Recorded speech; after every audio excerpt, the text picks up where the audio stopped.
Hello students जय जगन्नाथ सप्तम श्रेणी छात्र छात्री मो यूट्यूब चैनल को वेलकम पिला माने तुम सामाजिक विज्ञान बही अध्याय 1 अर्थात भारतर भौगोलिक विविधतार जो प्रश्नोत्तर गुड़िक अच्छी तुम प्रश्नोत्तर गुड़िक पिला माने जानि नथिबो तेबे ई भिडियोटी मूल शेष पर्यंत देख आ प्रथम कर जब मो चैनल को आस तेबे गोटे सब्सक्राइब करिवो आ भिडियोटी भल लगे लाइक कमेंट ता सहित शेयर करिवो जे कि अन्य पिला माने मध्य जानि परिबे। तेबे चलो पिला माने देरी न करी आरंभ करिबा प्रश्नोत्तर गुड़िक। तेबे चलो कौन अच्छी देख पिला माने प्रश्नोत्तर 1 नंबर प्रश्न देखि नवा पिला माने प्रश्न और अभ्यास कार्य देख पिला माने तुम मतरे भारतर दुईटी गुरुत्वपूर्ण भौगोलिक वैशिष्ट्य कौन आ सेगुड़िक गुरुत्वपूर्ण बोली तुम्हें कहीं भावुच। तेबे चलो पिला माने देरी न करी यार कहीं गुरुत्वपूर्ण वैशिष्ट्य कौन आम देखिए तार उत्तर। देख पिला माने मो मतरे हिमालय पर्वतमाला और गांगेय समतल भूमि भारतर दुईटी प्रमुख भौगोलिक वैशिष्ट्य।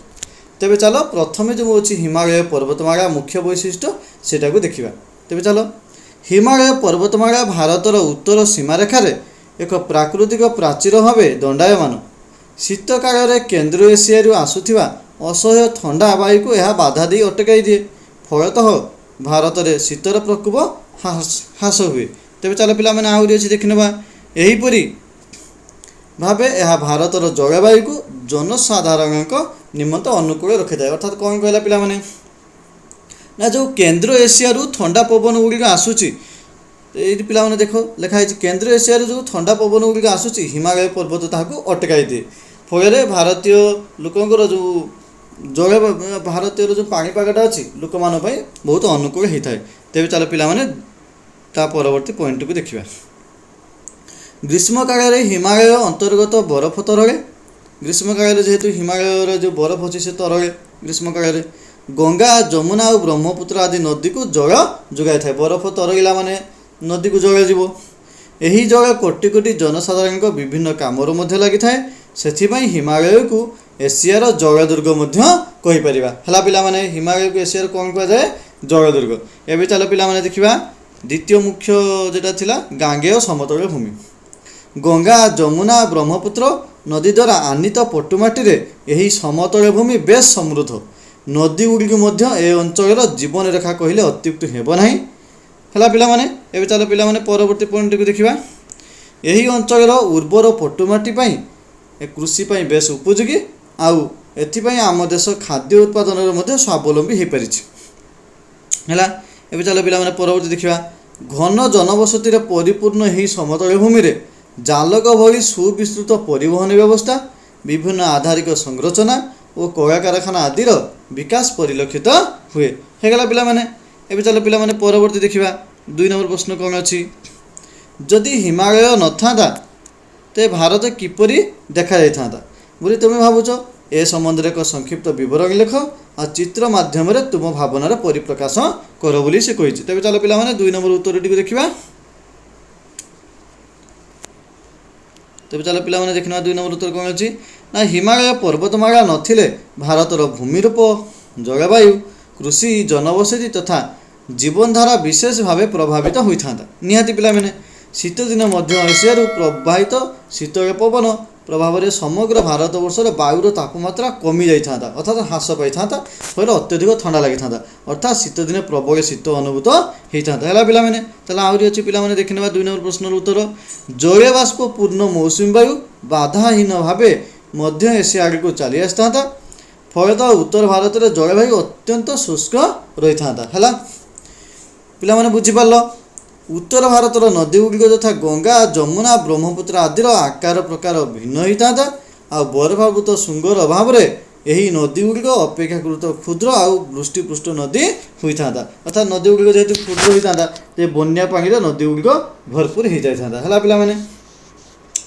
आहरी कौन अच्छी पिला माने देख उत्तर भारत समतल भूमिर विस्तृति आ उर्वरता ह्रास पाई था फल ए अंचल धान गहम भली खाद्य शस्य उत्पादन बाधा प्राप्त होता है पिला माने खाद्य शस्य अभाव एठारे घन जनबसती गढ़ी उठी न था यही अंचल गढ़ी उठिथिबा खाद्य प्रक्रियाकरण शिल्प मध्य प्रभावित होता।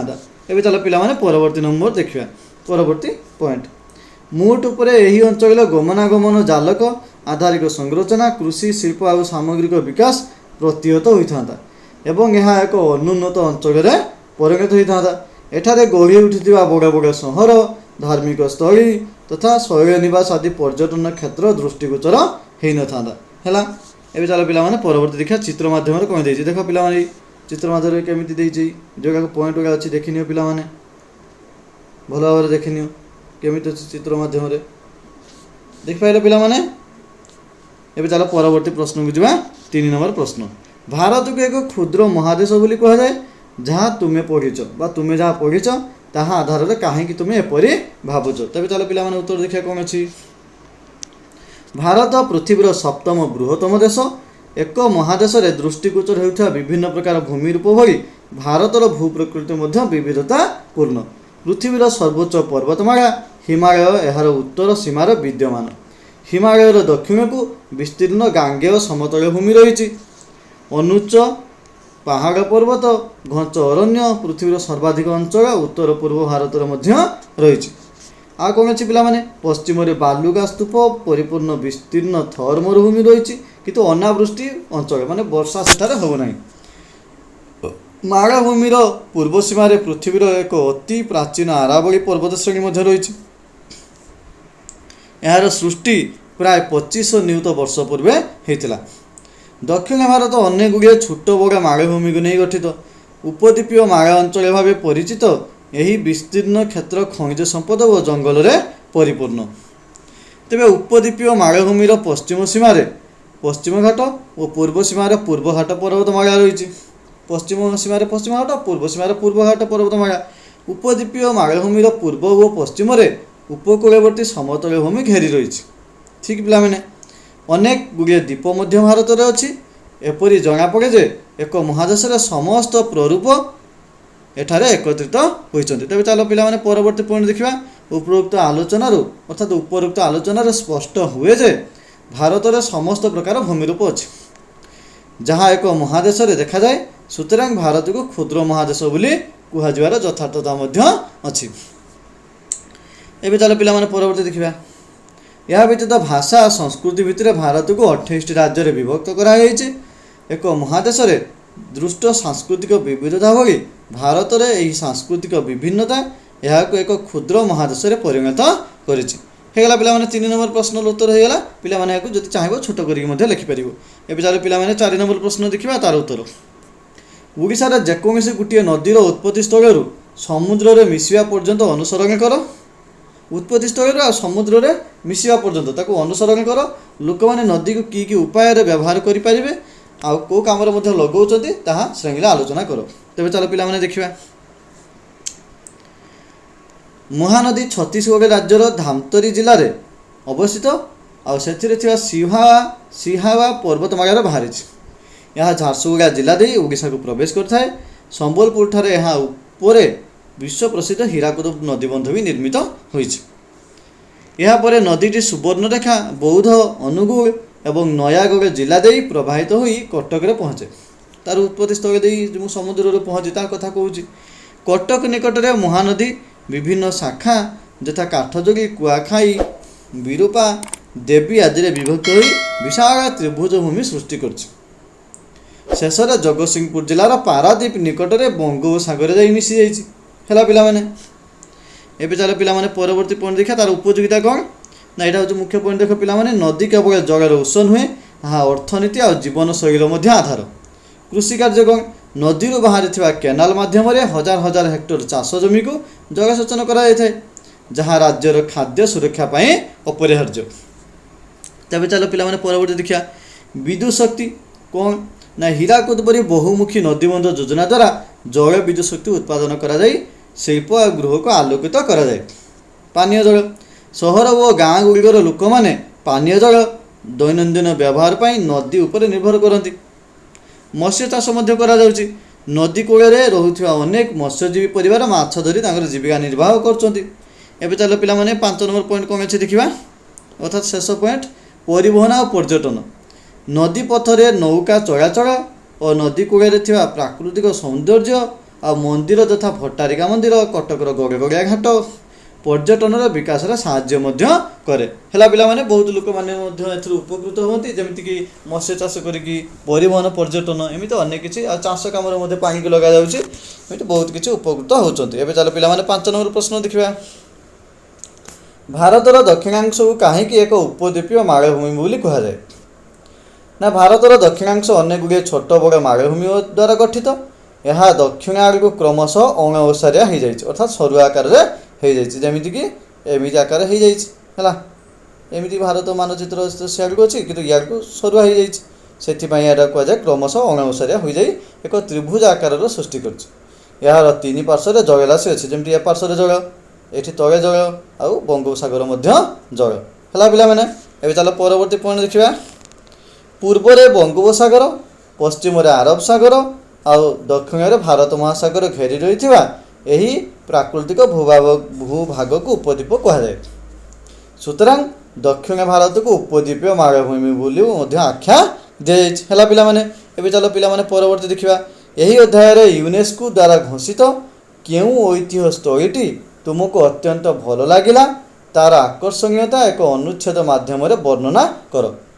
तेज चलो पिला माने देखा यार उत्तर कौन मो मत पश्चिम घाट पर्वतमाला अन्यान्य ऐतिह्य स्थल बेस आकर्षणीय कहीं देख ना पश्चिम घाट पर्वतमाला उपद्वीपीय मालभूमिर पश्चिम पार्श्व एक सुउच्च प्राचीर भाव दंडायमान यही पर्वतमालार अनेक गुड़िए चित्ताकर्षक जलप्रपात देखा जाए जेटा कि वाटरफल बोली आम कहू है पिला माने यह दक्षिण भारतर अनेक गुड़िए नदीर उत्पत्ति स्थल एठाकार घंच अरण्य सिंहलांज विशिष्ट लंगूर अहिराज साप कीटपतंग भोजी उद्भिद है आदि बहु स्वतंत्र धरणर पानी अर्थात प्राणी आ उद्भिद देखा जाती सुतरां यह जैव विविधतार परिपूर्ण आ कौन अच्छे पिला माने पश्चिम घाट पर्वतमाला भारतर जलवायु मुख्यतः मौसुमी वृष्टिपात को विशेष भाव प्रभावित करें प्राकृतिक सभाराजी और पारिस्थितिक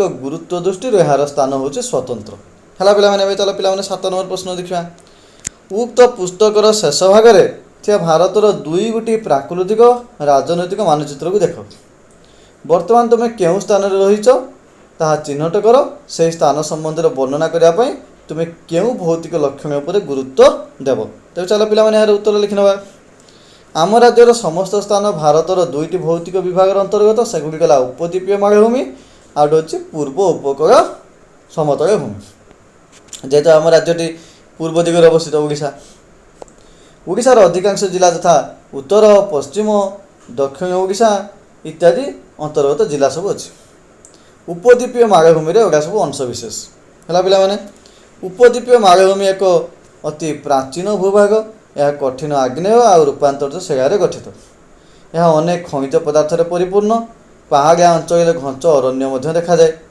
उपत्यका गुड़िकर उर्वर मृत्तिका देखा जाए ओडिशार मझी दे पूर्वघाट पर्वतमाला उत्तर दक्षिण को लंबी जाइए महानदी ब्राह्मणी बैतरणी ऋषिकुल्या आदि बड़ बड़ नदी ए अंचल प्रभावित यही अंचल पश्चिम पूर्व को ढालुथिबारु यही नदी गुड़िक पश्चिम पूर्व को गति कर बंगोपसागर में मिशुं जेहेतु पश्चिम नदी गुड़िक बाहर के बंगोपसागर में मिशुं है पिला माने एबे चलो पिला माने ता परवर्ती पॉइंट देखिबा ओडिशार पूर्वांश अर्थात पूर्व उपकूलवर्ती समतल भूमि अंतर्गत पूर्वघाट पर्वतमाला और बंगोपसागर मध्यवर्ती अंशर गोटे समतल भूमि अच्छी यही समतल भूमि हूँ प्रशस्त और उर्वर मान चाष भल उपयोगी महानदीर त्रिकोण भूमि एठार रही है पिला माने एबे चलो पिला माने परवर्ती पॉइंट देखिबा बालेश्वर भद्रक जाजपुर कटक जगतसिंहपुर पुरी और गंजाम किसी अंचल यही समतल भूमि अंतर्गत यही अंचल कृषि प्रसिद्ध कौन पिला माने जेहेतु माटीटा उर्वर अच्छी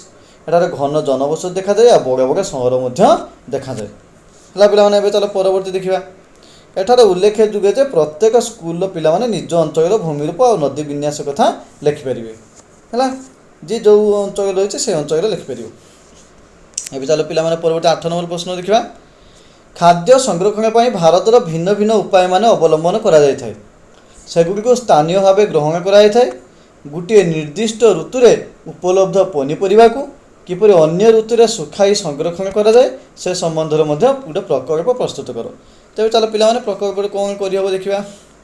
ଭୌଗୋଳିକ ପରିସ୍ଥିତି ଉପରେ ନିର୍ଭର କରି ଭାରତର ବିଭିନ୍ନ ପ୍ରାନ୍ତରେ ଭିନ୍ନ ଭିନ୍ନ ପ୍ରକାରର ଖାଦ୍ୟ ସଂରକ୍ଷଣ କରାଯାଇଥାଏ। ଆମ ରାଜ୍ୟରେ ସେମିତି ବିଭିନ୍ନ ଅଞ୍ଚଳରେ ମଧ୍ୟ ଭିନ୍ନ ଭିନ୍ନ ପଦ୍ଧତି ଅନୁସରଣ କରାଯାଇଛି। ତନ୍ମଧ୍ୟରେ ଆଲୋଚନା କରାଯାଇଛି ତଳେ ଦେଖ ଚାଲ ପିଲାମାନେ ଦେଖିବା। ଧାନ ସଂରକ୍ଷଣ ନିମିତ୍ତ ଦକ୍ଷିଣ ଓଡ଼ିଶାର ବିଭିନ୍ନ ଅଂଶରେ ଖଣି ଖୋଳି ପୋତି ଦିଆଯାଇଛି ହେଲା ପିଲାମାନେ।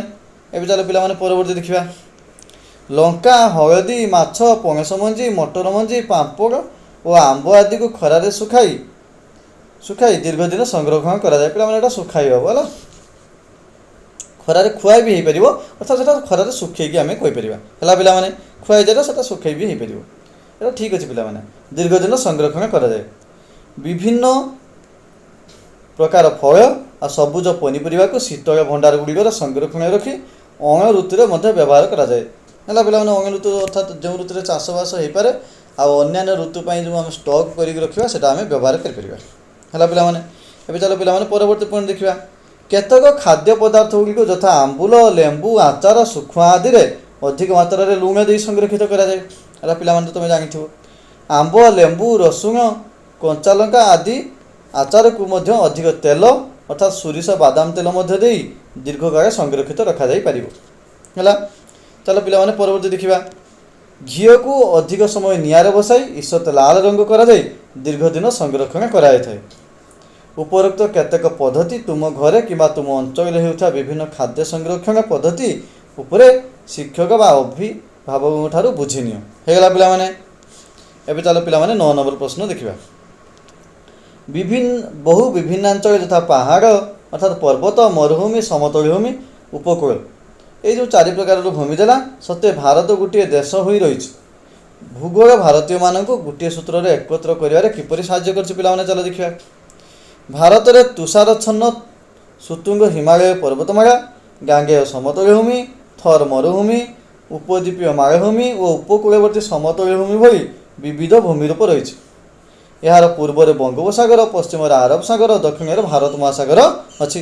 ଅର୍ଥାତ୍ ଏହାର 3 ପାର୍ଶ୍ୱରେ ବିସ୍ତୀର୍ଣ୍ଣ ଜଳରାଶିମାନ ଘେରି ରହିଛି। ହିମାଳୟ ପର୍ବତମାଳା ଏକ ସୁଉଚ୍ଚ ପ୍ରାଚୀର ଭାବେ ପ୍ରାୟ 2500 କିଲୋମିଟର ଧରି ଏହାର ଉତ୍ତର ସୀମା ନିର୍ଦ୍ଧାରଣ କରୁଛି ହେଲା ପିଲାମାନେ। ଆଉ କ'ଣ ଅଛି ପିଲାମାନେ ଦେଖ।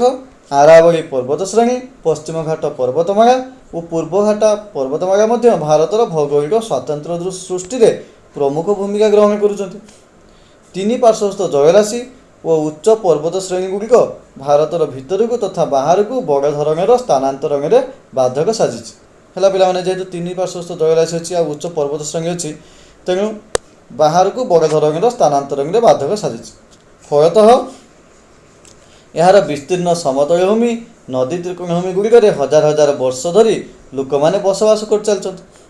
ସୁତରାଂ ସମସ୍ତ ଭୌଗୋଳିକ ସାଂସ୍କୃତିକ ବିବିଧତା ସତ୍ତ୍ୱେ ଭାରତୀୟମାନେ ଏକତା ସୂତ୍ରରେ ବାନ୍ଧି ହୋଇ ରହିଛନ୍ତି। ସୁତରାଂ ଭାରତରେ ବିଭିନ୍ନତାରେ ଏକତା ରହିଛି ଓ ସମସ୍ତେ ଭାରତୀୟ ବୋଲି ଗର୍ବ ଅନୁଭବ କରନ୍ତି ହେଇଗଲା ପିଲାମାନେ। ତେବେ ଚାଲ ପିଲାମାନେ ତୋର ସମସ୍ତ ପ୍ରଶ୍ନ ଉତ୍ତର ସରିଯାଇଛି। ଭିଡ଼ିଓଟି ଯଦି ଭଲ ଲାଗିଥାଏ ତେବେ ଲାଇକ୍, କମେଣ୍ଟ, ସେୟାର କରିବ, ତା ସହିତ ସବସ୍କ୍ରାଇବ୍ କରିବ, ଯାହାକି ମୁଁ ତୁମମାନଙ୍କ ପାଇଁ ଏମିତି ଆହୁରି ଅନେକ ଭିଡ଼ିଓ ନେଇ ଆସିବି।